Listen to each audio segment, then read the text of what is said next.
이곳에 길이 있습니다.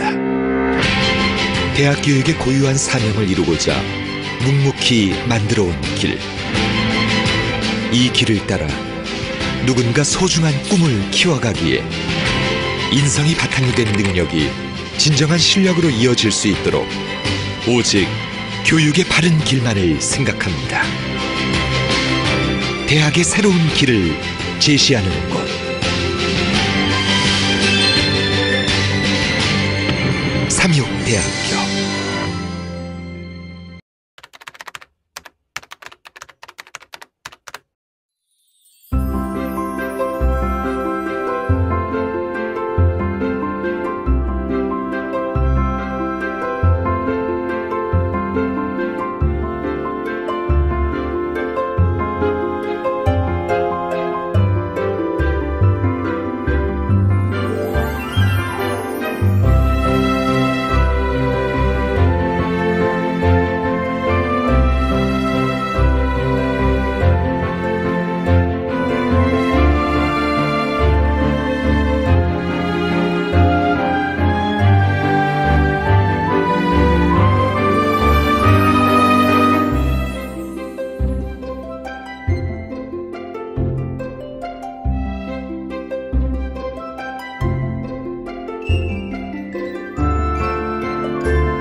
네, 안녕하세요 여러분. 정말 봄 기운을 물씬 느낄 수 있는 요즘입니다. 삼육동에는 정말 많은 꽃들이 만발해 있습니다. 벚꽃은 물론이고 정말 아름다운 꽃들이 만발해 있으니까 여러분들 시간이 되시면 꼭 시간을 내셔서요 삼육동을 방문하셔서 우리 학교의 봄을 만끽하시기 바랍니다. 여러분, 벚꽃의 꽃말이 뭔지 아시나요? 네, 벚꽃의 꽃말은 바로 중간고사래요. 네, 아무튼 벚꽃의 꽃말 이렇게 장난으로 중간고사 그래서 좀 아쉽긴 하지만 아무튼 정말 이쁘게 그리고 아름답게 핀 꽃들을 좀 만끽하면서 여러분 코로나로 지친 여러분들의 몸과 마음을 좀 달랠 수 있는 시간이 되었으면 좋겠습니다. 여러분, 사람은요 태어나면서부터 그 사람의 인생이 시작되지요. 그리고 나라는 건국을 시작으로 해서 나라가 시작됩니다. 모든 것에는 시작이 있죠. 저와 여러분이 속한 이 삼육대학교에도 바로 시작이 있습니다. 1905년에 스미스 선교사가 한국으로 들어오게 됩니다. 그리고 이곳에서 교육사업을 시작하기로 다짐합니다. 그리고 1907년에 순안에 있는 땅에 의명학교라는 곳을 세우게 되고 그것이 여러분과 제가 속한 삼육대학교의 시작이 되게 됩니다. 그리고 이 스미스 선교사와 함께 샤펜버그 선교사, 23살의 정말 젊은 여청년이었습니다. 젊은 나이에 이 여청년이 한국으로 들어와서요 스미스 선교사와 함께 교육사업을 시작하게 됩니다. 제일 먼저 무엇이 필요할까요? 뭐니 해도 머니가 필요했겠죠. 학교 땅을 사고 건물을 지으려면 돈이 필요했습니다. 그래서 이 스미스 선교사와 샤펜버그 선교사가 미국에 있는 가족들과 친지들에게 연락을 해서 후원을 받았고요. 그 돈으로 건물을 세우고 학교를 세우고 교육을 시작하게 됩니다. 네, 23살의 정말 젊은 여청년이 정말 먼 이국 땅에 와서 홀로 그렇게 교육 사업을 하고 여성들을 교육하기 위해서 다짐을 하게 됩니다. 지금이야 뭐 여성들이 교육받고 훨씬 더 똑똑하고 아주 훌륭한 여성들이 많지만 그 당시만 해도요, 여성들이 교육받는 것은 꿈꾸기도 힘든 일이었어요. 글을 읽고 교육을 받는다는 것은 여성들로서는 굉장히 부담스러운 일이었고 사회적으로도 그 일을 굉장히 터부시했던 때이기 때문에 여성 교육에 대한 부정적인 시각들이 참 많았던 시대입니다. 그런데 이 샤펜버그 선교사가 와서 여성들을 교육함으로써 우리 삼육대학교의 시초인 음영학교에서 여성 교육을 시작하게 된 것이죠. 굉장히 획기적이고 신선한 도전이었습니다. 그렇게 시작된 음영학교가 시간이 지나면서 조금씩 교육 사업을 확장하면서 이제 이 스미스 선교사와 샤펜버그 선교사의 일도 조금씩 늘어나게 됩니다. 그런데 중간에 안타까운 일이 벌어집니다. 바로 스미스 선교사의 딸이 병에 걸리게 됩니다. 이 스미스 선교사도 병에 걸리게 되지만 스미스 선교사는 그래도 성인이고 면역력이 좀 강해서 그 병을 이겨냈지만 정말 안타깝게도 스미스 선교사의 딸은 목숨을 잃게 됩니다. 네, 저도 경험해보지 않았지만 자녀를 잃는 슬픔은요, 이 세상의 어떤 슬픔보다 가장 크고 가장 힘든 슬픔인 것 같아요. 이 스미스 선교사가 딸아이를 잃었음에도 불구하고 자신이 시작한 교육 사업을 끝까지 하기로 다짐하고 이 스미스 선교사는 한국에서 열심히 교육 사업을 위해 헌신합니다. 네, 그래서 조금 확대해서 해석하자면 스미스 선교사의 헌신과 그 가족들의 헌신, 그리고 샤펜버그 선교사의 헌신이 현재의 삼육대학교의 시초가 되었고 그들이 아니었으면 어쩌면 이 삼육대학교는 없었을 수도 있다라고 말할 수 있을 정도로 그들의 헌신과 희생은 매우 위대한 시작이었다고 말할 수 있는 것이지요. 그렇게 시작된 음영학교가 시간이 지나 일제강점기를 거쳐 이제 여러분과 제가 있는 이 삼육대학교 부지로 오게 되는데요. 그 일에 있어서 지대한 공을 또 끼친 분이 있어요. 이재명 박사님, 영어 이름은 제임스 리라는 분입니다. 제임스 리, 이재명 박사님, 이분의 이름을 따서 만든 호수가 바로 제명호입니다. 우리 남학생과 여학생이 7번 제명호를 등반하면 사랑이 이루어진다는 제명호 전설이 있는 곳이죠. 네, 이 이재명 박사님은 정부와 그리고 구황실과 긴밀히 연락하면서 이 학교 부지를 알아보기 시작합니다.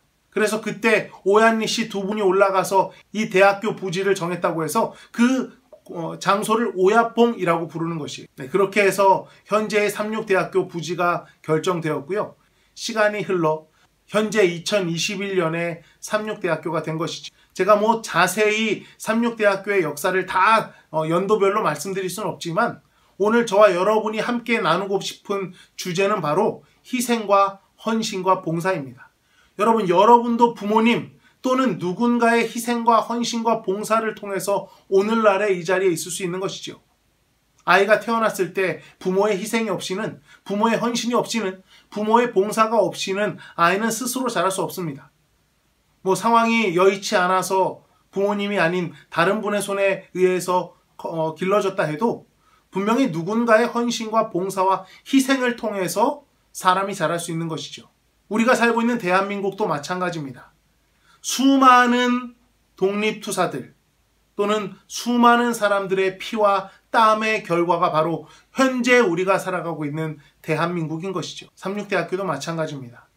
스미스, 그리고 샤펜버그, 그리고 제임스 리, 그리고 이름이 알려지지 않은 수많은 분들의 희생과 헌신과 봉사 덕분에 오늘날의 삼육대학교가 있을 수 있는 것이죠. 그래서 삼육대학교는 진리, 사랑, 봉사, 이 세 가지를 표어로 해서 지금까지 오고 있는 것입니다. 그래서 삼육대학교는 그런 수많은 분들의 보이지 않는 희생과 헌신과 봉사를 통해서 오늘날까지 이르를 수 있었던 것이죠. 우리 삼육대학교 신입생 여러분 모두에게 부탁드립니다. 삼육대학교의 가장 중요한 정신은 바로 희생과 봉사입니다. 먼 타국에서 한국으로 와서 자신들의 가족과 자신들의 삶을 희생해서 오늘날의 이 학교를 위해서 헌신한 그 선교사들의 정신이 이 삼육대학교를 이끌어오고 있는 것이죠. 여러분들도 그 봉사와 희생과 헌신의 정신을 여러분들의 마음속에 품고 살아주시기를 부탁드립니다. 요즘은 희생하고 봉사하고 참으면 바보라고 생각하는 시대예요. 얼마나 참는 것이 참는 사람을 함부로 대하는지를 알 수 있는 게 참을 인자 3번이면 예전에 살인을 면한다 그랬잖아요. 지금은 뭐라 그래요? 참을 인자 3번이면 호구다 이런 말이 있을 정도로 참는 것이 부족한 시대, 참으면 안 되는 시대입니다. 나만 아니면 돼 라고 생각하고 살아가는 이 시대에, 나만 잘 살면 돼 라고 생각하는 이 시대에 헌신과 봉사가 얼마나 아름답고 고귀한 것인지를 여러분들의 삶으로 보여줄 수 있는 우리 신입생 여러분들이 되어주시기를 부탁드립니다. 삼육대학교는 여전히 여러분들을 위해서 희생하고 봉사할 준비가 되어 있는 학교입니다. 우리 삼육대학교에 입학하신 모든 신입생 여러분이 이 학교에서 사랑을 듬뿍 받았으면 좋겠습니다. 이 학교에서 존중을 듬뿍 받았으면 좋겠습니다. 그리고 그 받은 사랑과 존중을 가지고 이제는 다른 사람을 존중해주고 사랑해주고 다른 사람을 위해서 봉사하고 헌신할 수 있는 그런 멋진 사회인, 이 사회의 구성원들이 되어주시기를 부탁드립니다. 다시 한번 여러분이 이 자리에 있기까지 헌신하고 희생하고 수고하신 우리 부모님들께 감사하며, 또 여러분들의 머릿속에 떠오르는 그 수많은 감사한 분들에게 감사하는 마음을 가지고 여러분들이 더 성장하고 성숙한 모습으로 그 받은 사랑을 나눠줄 줄 아는 아름다운 우리 삼육대학교 학생들이 되어주시기를 부탁드리면서 오늘 시간을 마치겠습니다. 제가 기도하고 마치겠습니다. 하나님, 우리 학교는 누군가의 희생을 통해서 오늘까지 있을 수 있었습니다. 그리고 저희 모두 또한 누군가의 희생과 헌신을 통해서 오늘 이 자리에 있음을 고백하오니 저희가 감사한 마음을 가지고 살아가게 하시고, 이제는 그 받은 사랑을 나눠주기에 부족함 없는 사람들이 저희 모두가 되게 하여 주시옵소서. 다시 한번 우리 모든 신입생들의 삶 속에 봄처럼 따뜻한 마음과 꽃처럼 향기로운 삶이 될 수 있도록 주님께서 함께하여 주시옵기를 예수님 이름으로 기도드립니다. 아멘. 네, 안녕히 계세요. 봄을 만끽하세요. 안녕.